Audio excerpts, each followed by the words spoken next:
La Corporació Musical de la Pobla protagonitzava dissabte l'acte central de les celebracions de la Festa de la Comunitat.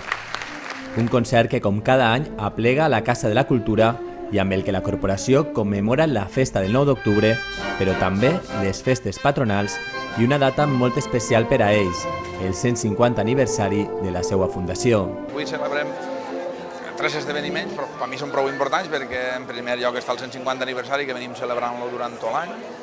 Després tenim el concert institucional, que és el 9 d'octubre, i s'engloba dins d'un concert per a commemorar el que és el patró, un patró. A Sant Sebastià fem un concert, ara a la Mare del Rosari connectem en este concert també i l'apliquem dins de tota la dinàmica que portem. Sota la direcció de José Luis Civera, la banda donava inici a este concert, un concert que obria amb el pasdoble Certamen Levantino d'Emilio Cebrián.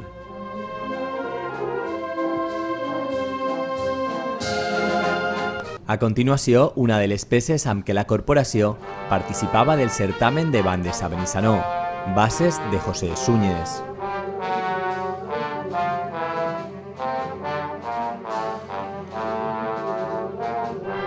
I per tancar la primera part del concert, una cançó que s'estrenava i que s'ha composat especialment per a este concert.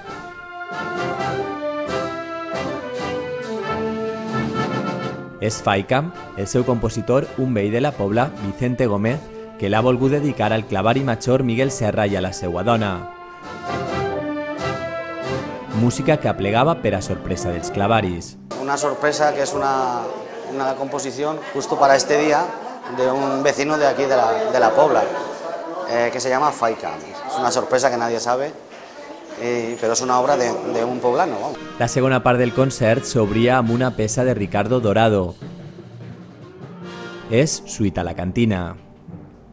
A continuació, una selecció de peces de Porgy i Ambes, una òpera americana de l'autor Gershwin, primer compositor en introduir la música jazz dins el sinfonisme. Un concert que, com sempre, es tancava amb l'himne de la comunitat. El concert del 9 d'octubre és una data marcada per a la corporació musical. València és terra de músics i per això sempre es vol celebrar d'esta manera. El concert del 9 d'octubre, jo crec que no n'hi haurà cada banda en València que no celebre el concert institucional del 9 d'octubre. Un concert que cada any es fa amb el patrocini de l'Ajuntament. Avui celebrem el 9 d'octubre, que és la festa de tots els valencians, per a banda també hem passat per les festes patronals. Des de l'Ajuntament recolzem les nostres festes, recolzem la nostra identitat com a valencians i sobretot recolzem el que és la música. Un concert que millor que celebrar i commemorar este dia en un concert. Amb el concert del 9 d'octubre es posava fi a les celebracions del Dia de la Comunitat.